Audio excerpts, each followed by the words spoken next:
Und damit herzlich willkommen zurück zu BioShock Remastered.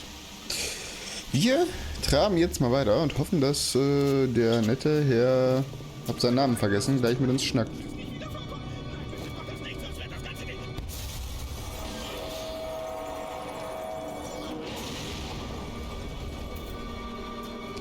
Ich wollte nur ein bisschen Gefällt haben.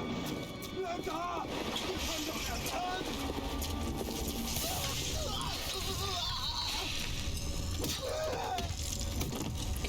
Junge, mach das nicht. Servus.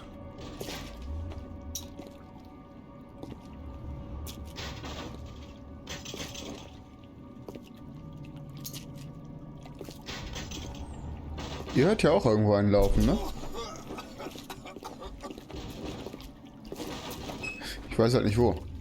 Bisschen beunruhigend, muss ich sagen. Ganz kurze Unterbrechung. So, ich habe mal kurz ein bisschen Lärm abgewahrt und in der Zeit was gemacht. Es macht mich wahnsinnig, dass ich das Tipps höre und niemanden sehe. Übrigens. Ist sehr unangenehm. Aber wir gucken uns erstmal ein bisschen um. Haha, hallo.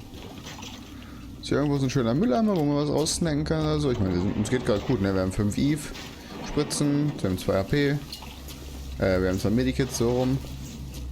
Ich weiß ehrlich gesagt nicht, ob ich Aufzug fahren möchte. Ich kann auch nicht Aufzug fahren. Ach, doch, da.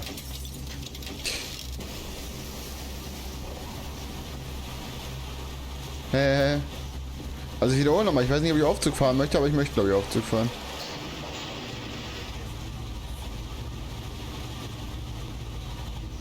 Hör zu. Ich habe Familie. Ich muss sie hier rausschaffen. Aber die Splicer haben mich von ihnen getrennt. Wenn du es bis zu ihnen schaffst, nach Neptunes Bounty, dann könntest du sie vielleicht... Du meinst jetzt bestimmt, das Leben hat dir schon übel genug mitgespielt. Aber du bist meine letzte Hoffnung, meine Frau und mein Kind jemals wiederzusehen. Such Neptunes Bounty. Such meine Familie. Bitte. Ja, kein Problem, ne? Neues Gebiet, neues Ziel geht zu Neptunes Bounty. Also, ich habe da jetzt wenig Probleme mit deiner Familie zu retten. Warum sollte ich?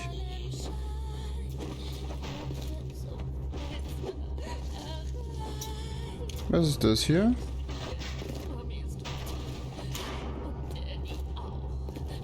Das Essen möchte ich gerade nicht. In Loving Memory of Winston Hoffner.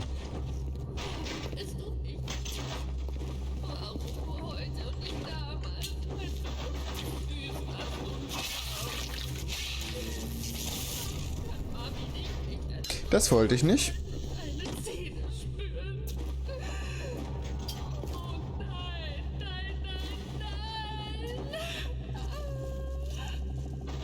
Junge Frau, ich fürchte, ich muss sie von ihrem Kind trennen.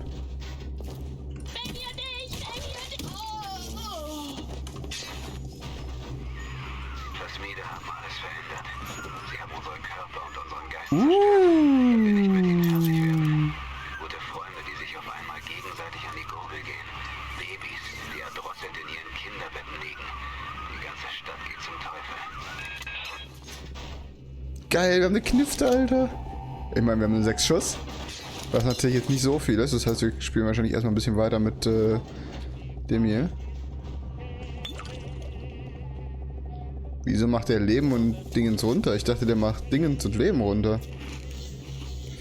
Ja, also ich dachte, der macht Adam. Ich kann ja nicht rennen. Es gibt noch andere Schadensarten scheinbar. Ich dachte, der macht Adam und Leben runter. Und nicht andersrum. Guten Tag.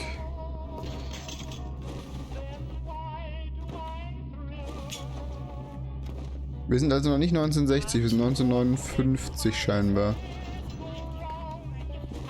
Oder es ist 59 alles den Bach runtergegangen. Okay. Ah, klar, man kann nicht alle Dingens looten übrigens. Ist ja logisch, ne? Da unten liegt irgendwas. Ich glaube, das sind so Memos quasi.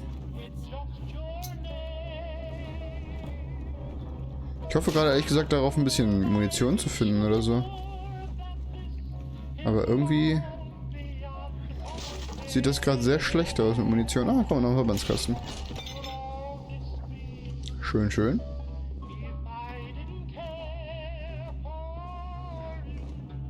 Da unten läuft einer.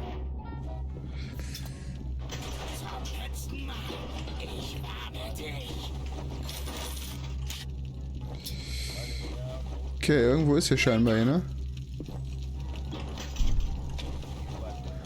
Zeitungsständer.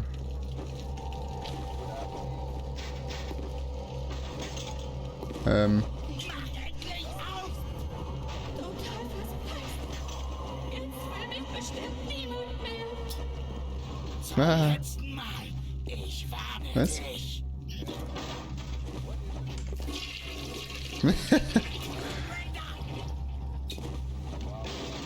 Old Town Whiskey brauche ich gerade nicht. Und hier ist noch eine Bude. Und Loch in der Toilettenwand. Die? Hey Brenda, kannst du mir mal erklären, warum seit fast 3 Wochen ein riesiges Loch in der Wand hinter deinem Scheißhaus ist? Ich heiße zwar nicht Shakespeare, aber ich versuche hier ein anständiges Theater zu führen. Die Arbeiter aus Port Neptune kommen hierher und erwarten sich ein bisschen Ablenkung und Unterhaltung. Aber sie können an nichts anderes denken als an den Gestank, der aus deiner Kloschüssel kommt. Bring das in Ordnung. Ja, war einfach hier drauf. Okay, irgendwo ist scheinbar ein Loch in der Toilette.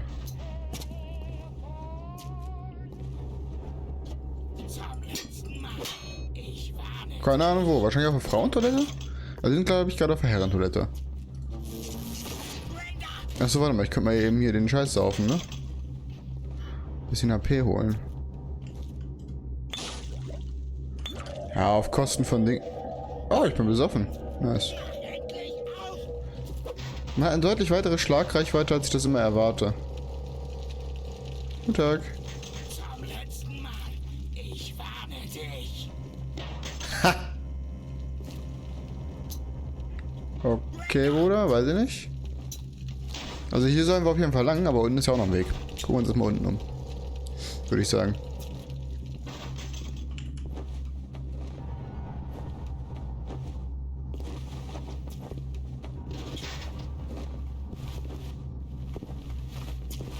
Zum letzten Mal.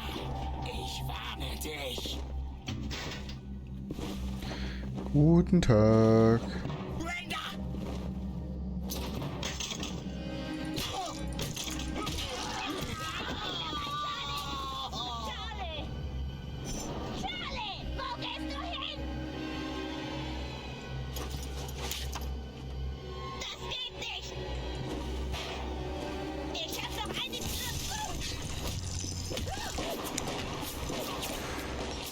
Die Alte hat eine Knarre. Eine Kugel. Habe ich jetzt nur eine Kugel gekriegt, weil sie vorher 12-mal geschossen hat, oder hätte ich so oder so nur eine Kugel gekriegt?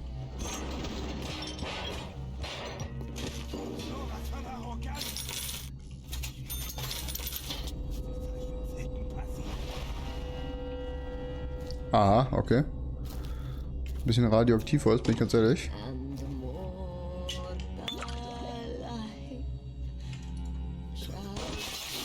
Nee, machen wir noch nicht. Vielleicht finden wir ja noch was, genau, zum Saufen. Weil, wenn ich jetzt saufe, kann es mir kein Eve abziehen. Oder heißt das Adam? Nee, Eve ist das, glaube ich. Adam ist, glaube ich, eine Währung.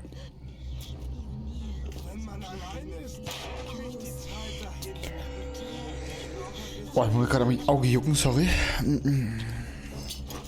So, er hat noch Cash und eine Eve-Spritze, sehr schön.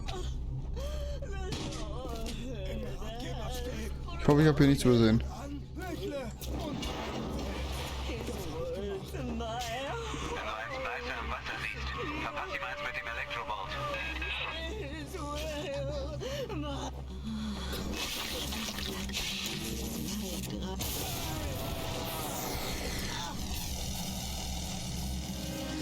Ah, sie sind beide in Ehre.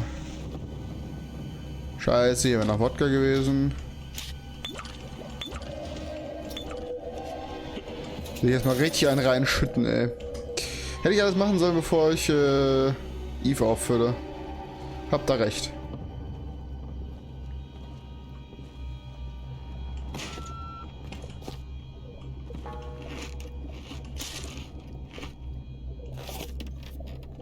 So. Was haben wir denn hier noch? Wir können die beiden Leichen noch looten. Ich finde es ein bisschen schade, dass wir nicht rennen können. Dann haben wir noch eine Eve-Spritze, Dollar und einsames Silvester.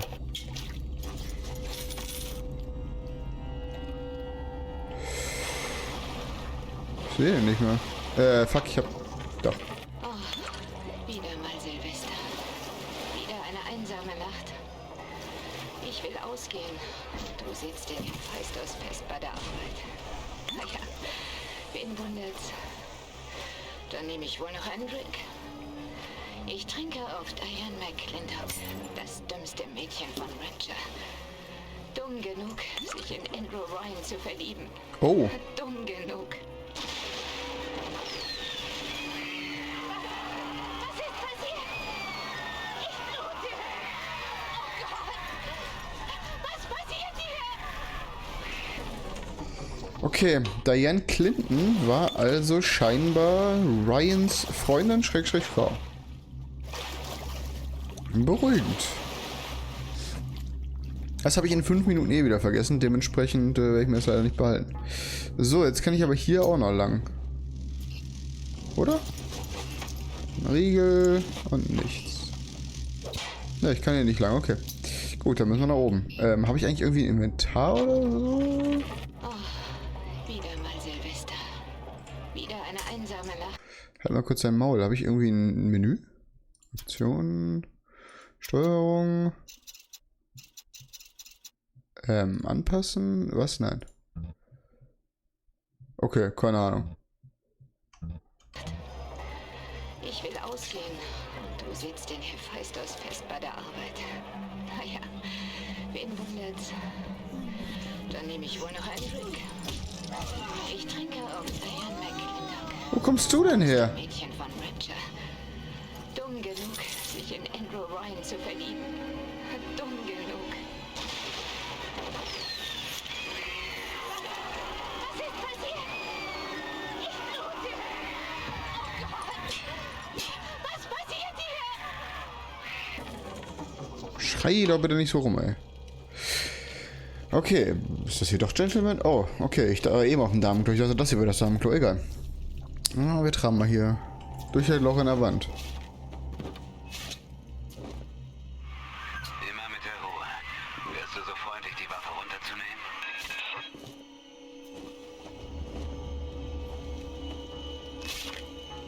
Kleines Mädchen, warum steckst du dem netten Onkel da eine Spritze in die Birne?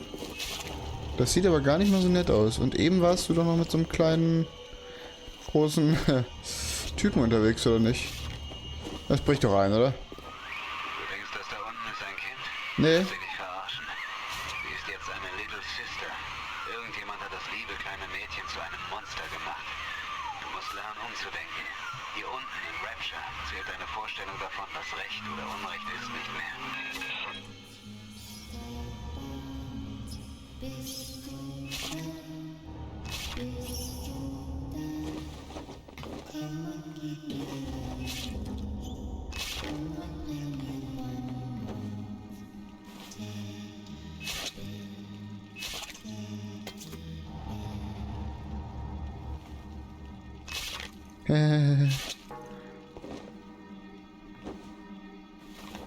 Brech mal bitte nicht zusammen. Ich möchte keine Begegnung mit dem großen bösen Mann machen.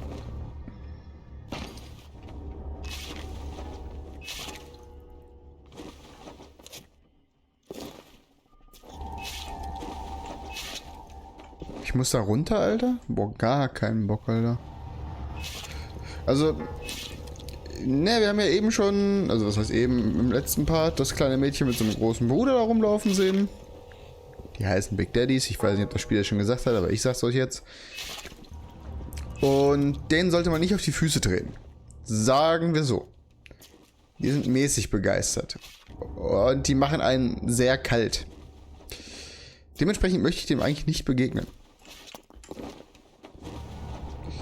Aber offensichtlich müssen wir ja runtergehen.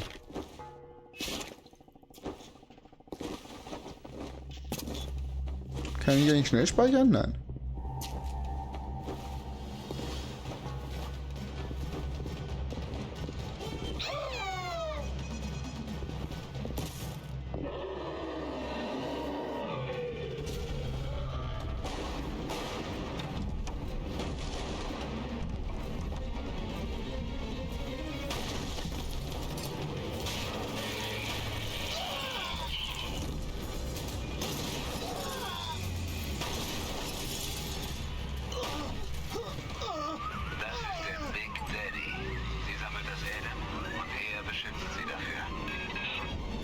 Ah.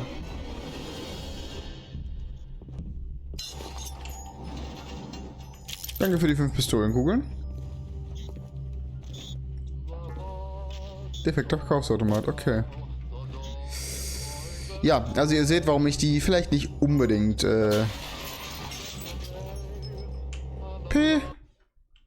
Ah, okay, dann komme ich einfach ins Menü, gut. Ihr versteht vielleicht, warum ich die nicht unbedingt ärgern will, ja? Gehe ich mal von aus? Da ist eine Vita-Chamber, die holen wir uns erstmal.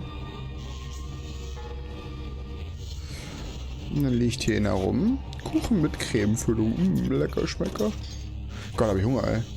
Ich hab noch nicht gefrühstückt heute. Muss ich auf jeden Fall demnächst mal machen.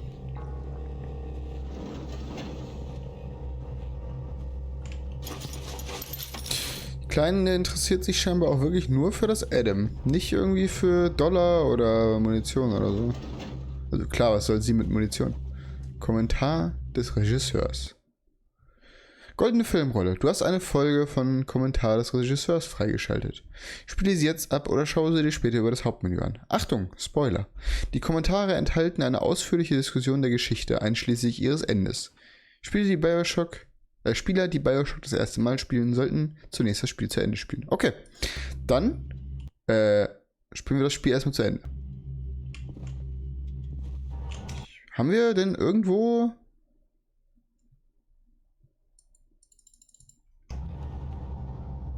Also ich kann die offensichtlich entweder einsammeln oder nicht. Überspringt jetzt einfach einen Teil, wenn ihr es nicht sehen wollt. Ich spiele es aber mal ab. Hey, I'm Jeff Keighley here in Boston to go behind the scenes to hear some untold stories about the making of BioShock with Ken Levine and Sean Robertson.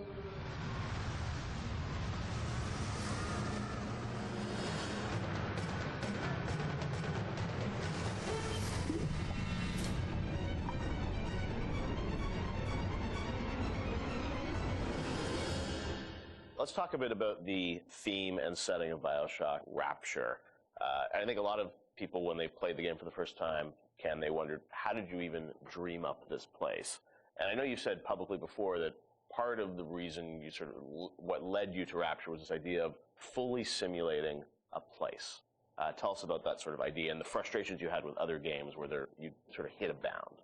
I think our philosophy was always to do what we were doing 100% rather than try to do something bigger and do it 50% or 40%. So one of the ideas of, and this sort of came from System Shock 2 as well, where you focus on an area that you can really bring to life and you kind of eliminate the questions of, well, why can't I go over the bridge to New Jersey? So we were able to really make a place, I think, that felt believable and real, even though in actuality it was really quite limited. But we just sort of dressed it with all these buildings outside that were all, were all basically glorified fakes. We let the story drive what we needed to show rather than some kind of like predetermined map which we set down, which is a little different than like System Shock 2, where we actually mapped a spaceship out deck by deck. Yeah. Because I don't know what the philosophy felt a little different there, because you want to feel like a real spaceship that was sort of stacked on top of each other.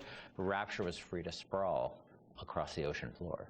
Although you guys originally, John, were talking about doing this game on a sort of spaceship again, right? Yeah, when we first started talking about what the spiritual successor to System Shock 2 was going to be, Spaceship came up, but again, we wanted a limited environment and we didn't necessarily want to do Spaceship again. And our first actual exploration of this space was underwater, but ultimately ended up looking like a spaceship. It just happened to have a couple of seaweed fronds outside. And that started to push us towards what artistic statement that we wanted to make this look different, and what rules we were going to set for the world. How at every turn we were going to try to remind the player that they were in fact underwater and that this wasn't a spaceship. And how, like, underwater, we obviously know you did underwater, then sitting in the sky, like where did you come with the idea of like doing this underwater? I think there was probably a conversation. It's like, well, what kind of places could be cut off from other places? Yeah. Like, well, spaceship,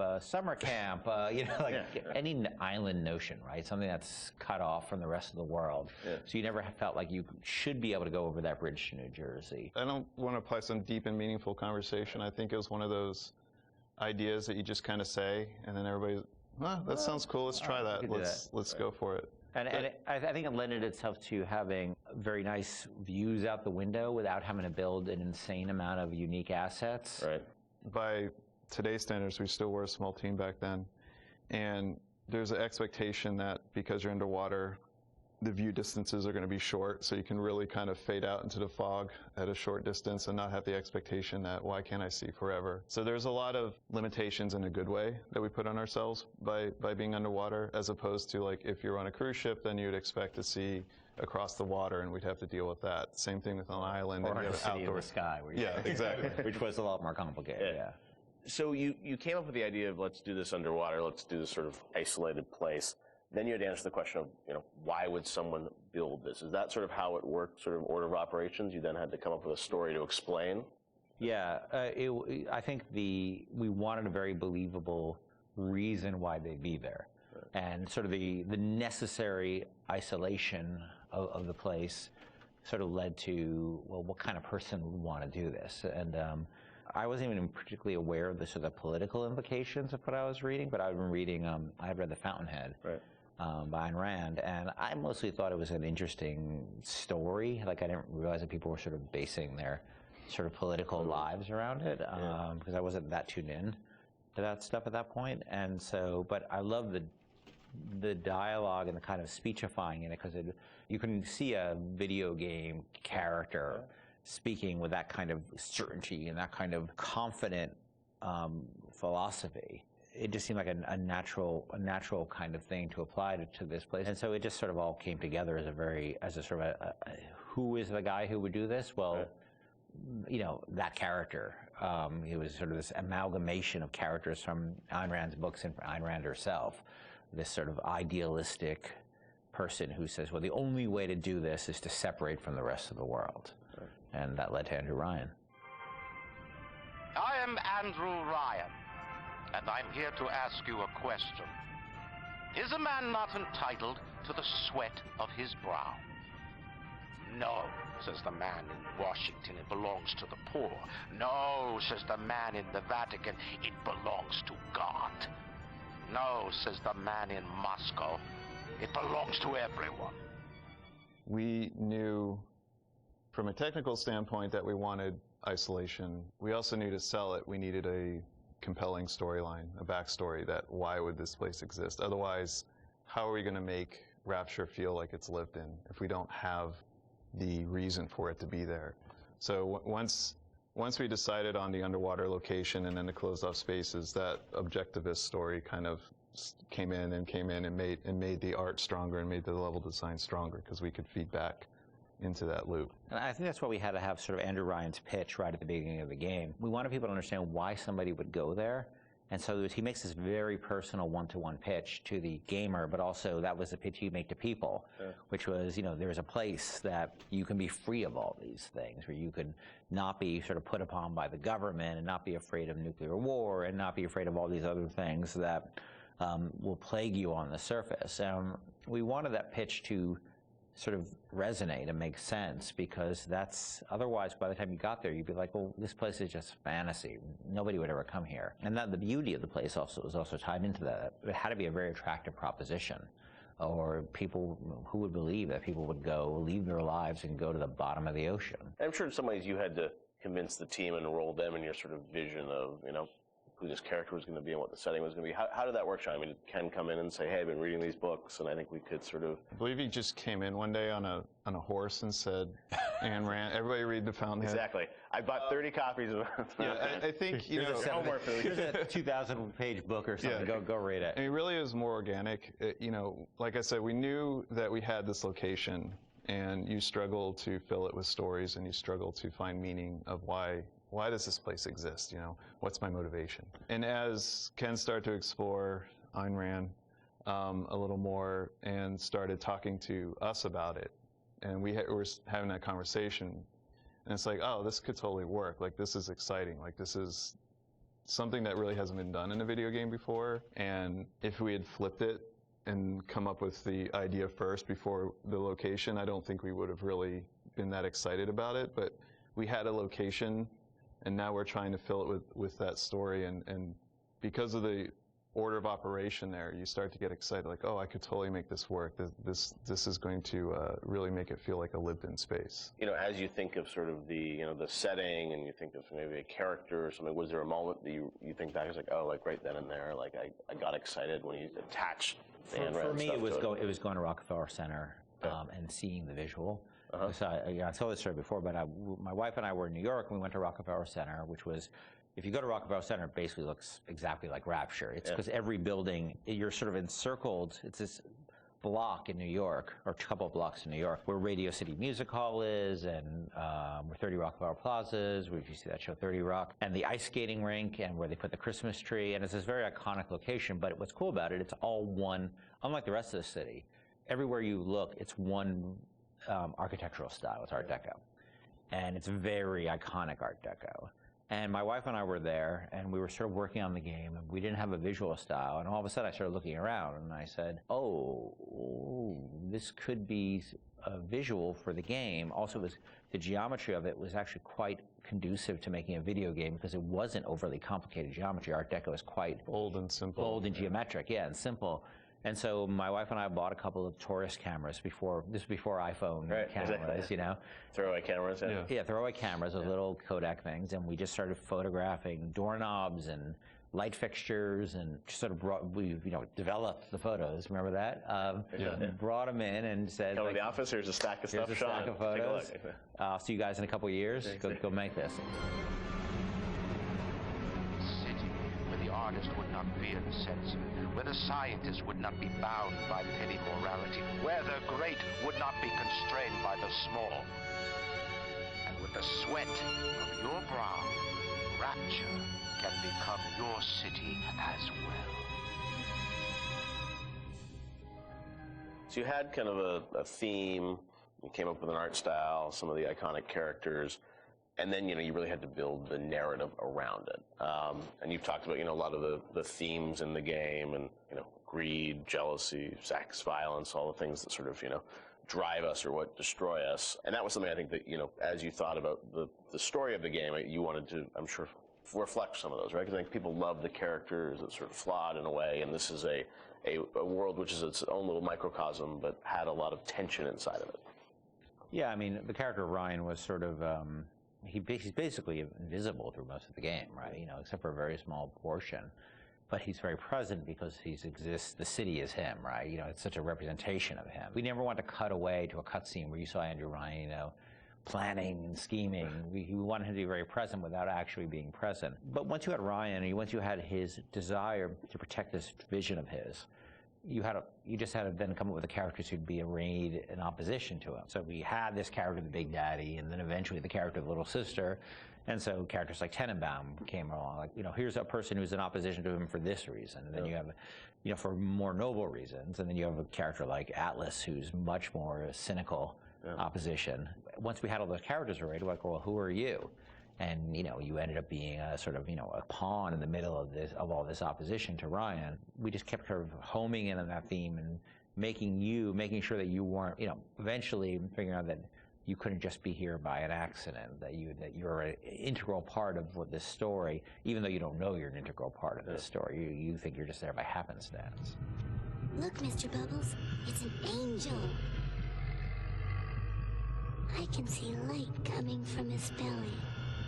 Wait a minute, he's still breathing. It's all right. I know he'll be an angel soon.